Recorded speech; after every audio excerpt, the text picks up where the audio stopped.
Hello students and my dear friends, welcome to this YouTube channel Sujeet sir classes. एक बार फिर से आप सबों का इस YouTube channel Sujeet sir classes में स्वागत है। तो चलिए आज हम लोग क्लास 10 का जो एक पोएम है डस्ट ऑफ स्नो, ठीक है, इसी का आज हम लोग सॉल्यूशन बनाएंगे।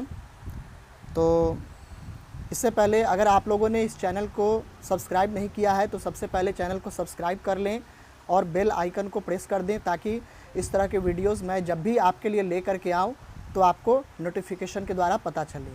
इसके अलावा आप अपने दोस्तों को भी इस चैनल को सब्सक्राइब करने के लिए रेकमेंड कर सकते हैं। साथ ही साथ कमेंट ज़रूर कर दिया करें ताकि मुझे भी प्रोत्साहन मिलता रहे, ठीक है, और शेयर ज़्यादा से ज़्यादा करते रहें। तो चलिए बिना किसी देर किए हुए इस चैप्टर का क्वेश्चन आंसर हम लोग शुरू करते हैं। ध्यान देंगे, पेज नंबर दिया हुआ है 14, पेज नंबर 14 पे है ये। This poem represents a moment that seems simple but has a larger significance. यानी कि इस पोएम में एक ऐसे क्षण के बारे में, एक ऐसे मोमेंट के बारे में बताया गया है जो कि दिखता तो बहुत साधारण है but it has larger significance, लेकिन इसका प्रभाव जो है एक बहुत बड़ा होता है। Compare this other quotation from Robert Frost, always a larger significance, a little thing touches a larger thing. तो आइए इसी के बेस पे कुछ क्वेश्चंस वगैरह दिया गया है, इसको अभी हम लोग सॉल्व करेंगे। Let's see first question, what is a dust of snow? Dust of snow क्या है?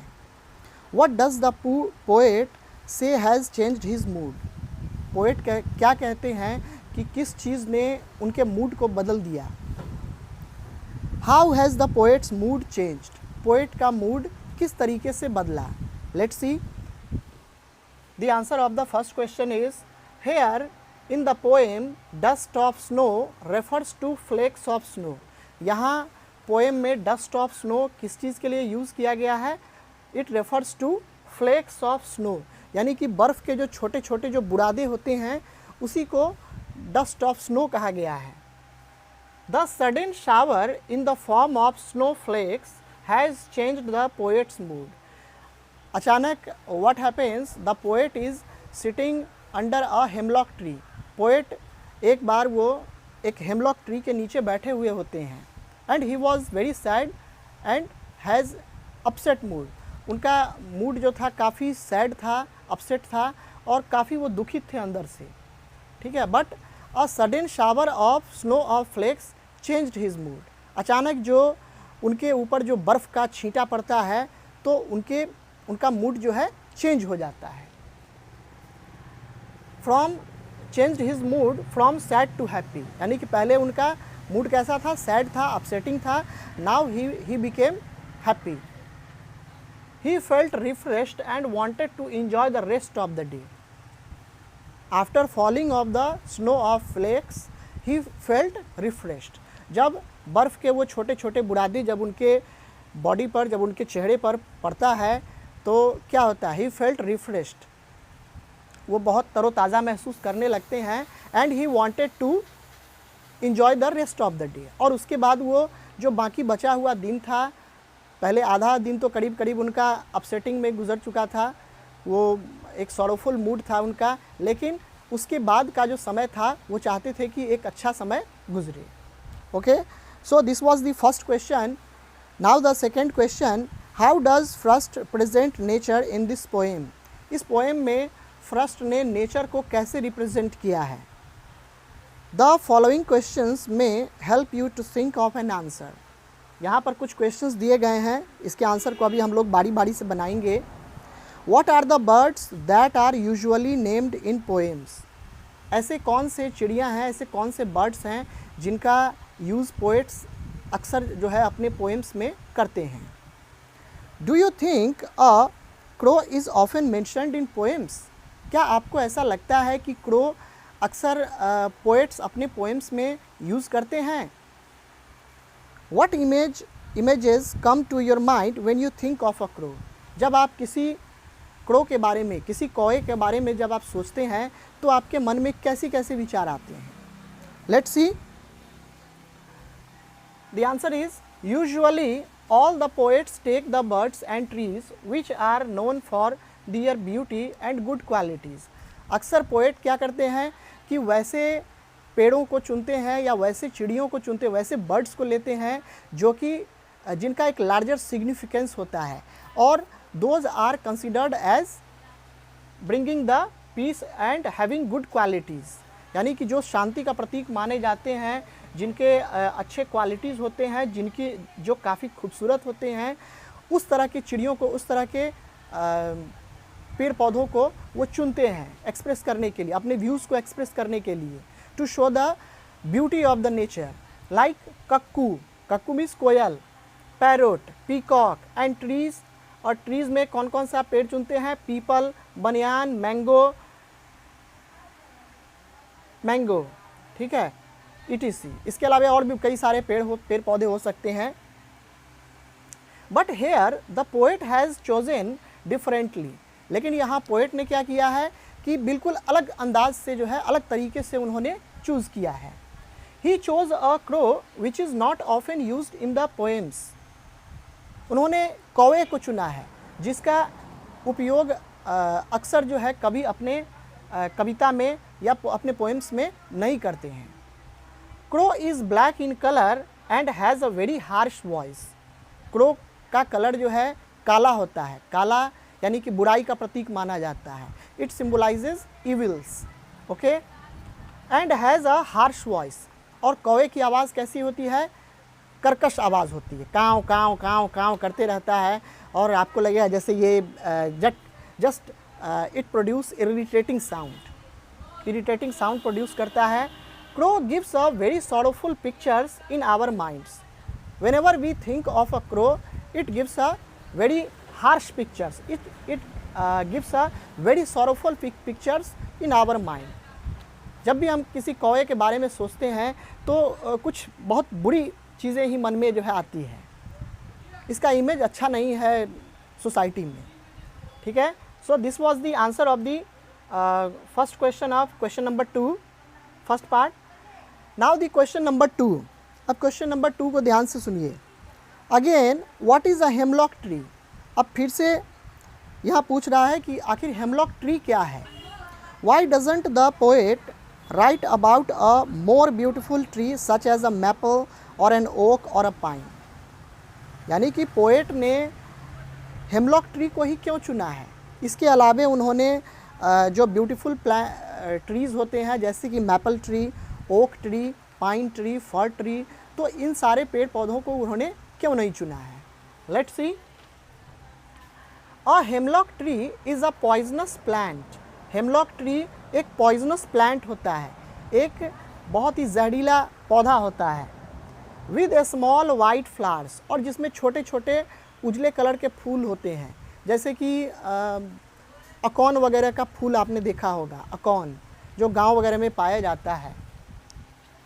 The poet didn't choose any beautiful tree like बनियान, पीपल, मैंगो, पाइन, etc. कभी यहाँ पर क्या करते हैं, the poet actually didn't choose what the other poets do. ठीक है, जैसा अदर पोएट्स करते हैं कि वो बनियान के बारे में अपने व्यूज़ को बताते हैं, पीपल के बारे में बताते हैं, मैंगो, पाइन के बारे में बताते हैं. लेकिन यहाँ पर पोएट ने इन सारे पेड़ पौधों को छोड़कर उन्होंने एक हेमलॉक ट्री को चुना है. That is a poisonous tree. Okay. Next, he chose a hemlock tree to present his mood and feelings. अपने मूड को, अपने फीलिंग्स को प्रेजेंट करने के लिए उन्होंने किसको चुना है? हेमलॉक ट्री को. Okay. So this was the answer of the second question of question number 2. Now the third one. What do the crow and hemlock represent? Joy और sorrow. आखिर ये कौवा यानी कि क्रो और हेमलॉक जो है किस चीज़ को रिप्रेजेंट करता है? जॉय को या सॉरो को? What does the dust of snow that the crow shakes off a hemlock tree stand for? यानी कि हेमलॉक ट्री के ऊपर से जो स्नो ऑफ फ्लेक्स वो शावर करता है पोएट के ऊपर, आखिर वो किस चीज़ का प्रतीक है? What does it symbolizes? It symbolize. And what is a hemlock tree stand for. और इस कविता में, इस पोएम में जो हेमलॉक ट्री के बारे में बताया गया है, आखिर वो किस चीज़ के लिए स्टैंड करता है। Let's see. The crow and hemlock tree represents sorrow and depression. Crow और हेमलॉक ट्री ये क्या करता है, सॉरो और डिप्रेशन को रिप्रेजेंट करता है। ठीक है।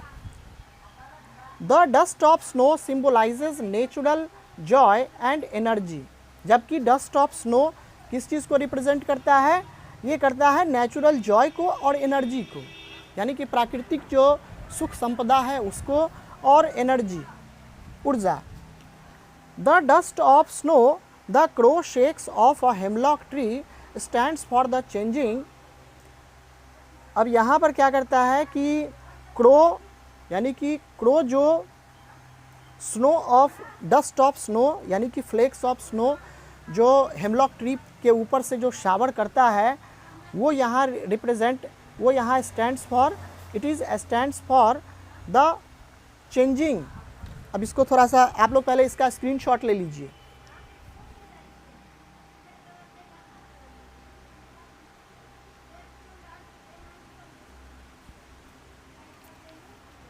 ठीक है, आशा करता हूँ कि आप लोगों ने इसका स्क्रीनशॉट ले लिया होगा। अभी ऊपर वाला कुछ मिटा रहे हैं पार्ट, और नीचे वाला भी रहने देते हैं।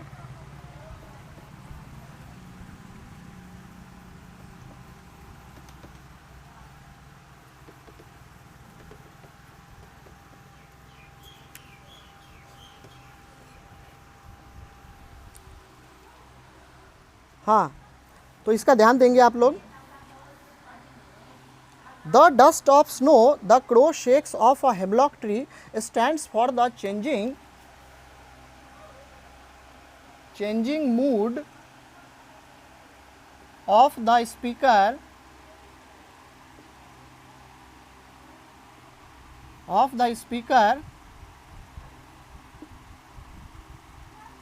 from a wailing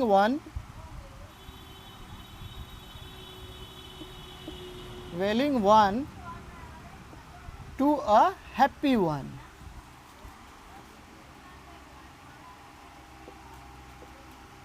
to a happy one. ठीक है, यहाँ आप देख सकते हैं कि डस्ट ऑफ स्नो जो है ये स्टैंड्स करता है, ये changing mood off the speaker, यानी कि स्पीकर के मूड को चेंज करने के लिए इसको यहाँ स्टैंड किया गया है। From a wailing one to a happy one, यानी कि दुखद से जो है, दुख से सुख की ओर। ठीक है, उदासी से सुखी की ओर। ठीक है, तो ये चीज़ जो है, ये आपका क्वेश्चन नंबर 3 का हो गया। अब आइए क्वेश्चन नंबर 3 जो दिया गया है इसको अब हम लोग देखते हैं। Let's see question number 3। Have there been times when you felt depressed or hopeless. क्या कभी आपके जीवन में ऐसा समय आया है जब आप डिप्रेस होंगे या आप होपलेस बन चुके होते हैं। Have you experienced a similar moment that changed your mood that day.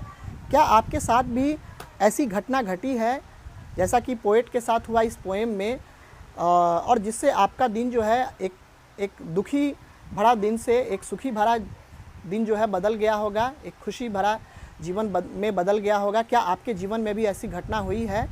तो इसका आंसर जो है, the answer could be varied as per the students. अलग अलग स्टूडेंट्स के विचार जो है अलग अलग हो सकते हैं, लेकिन फिर भी मैं इसका एक आंसर दे देता हूँ।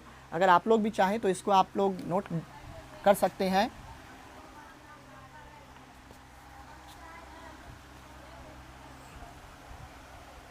Yes, once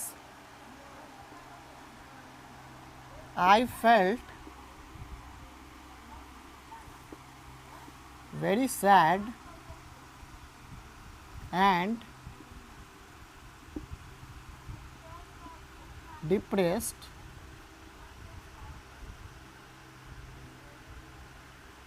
because my father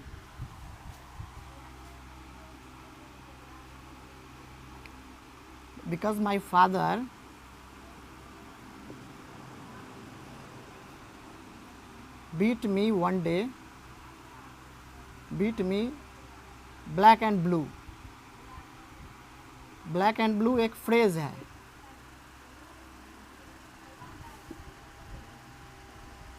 black and blue means बहुत बुरे तरीके से एक दिन मेरे पिताजी ने मुझे पीटा।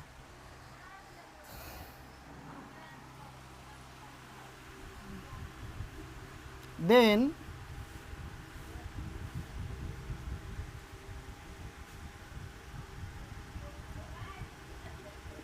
After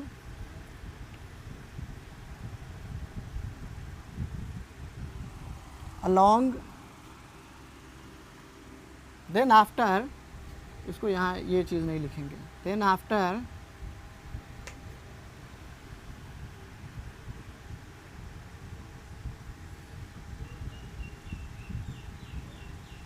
I became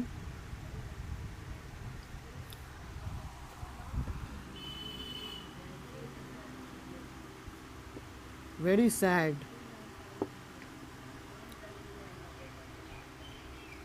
I went out to play. चलो इसको भी मिटा देता हूँ मैं।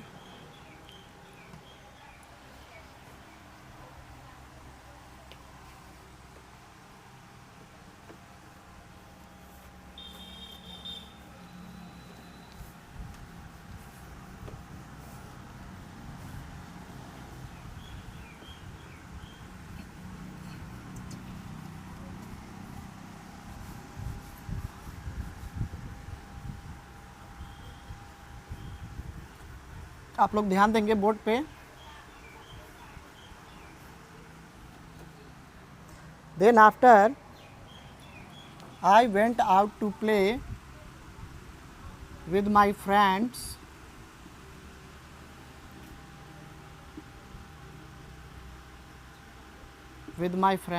in the playground.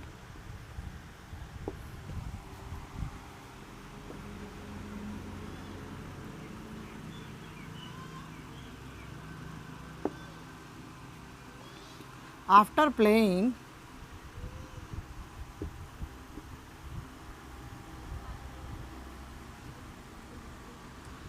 I felt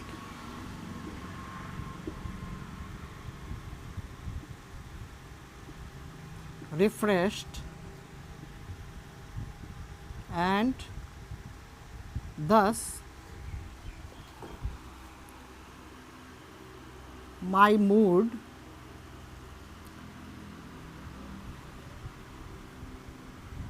changed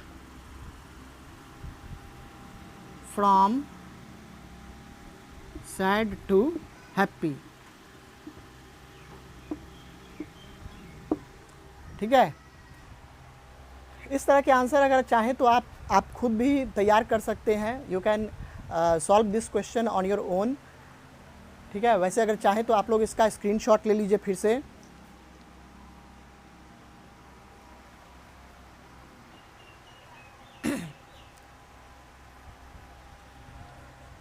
तो प्यारे बच्चों, आपको यह वीडियो कैसा लगा, आपको यह क्लास कैसा लगा, आप लोग कमेंट करके ज़रूर बता दिया करें, ताकि मेरा भी प्रोत्साहन बढ़ता रहे और मैं इस तरह के वीडियोज़ आप लोगों के लिए लेकर के आऊँ।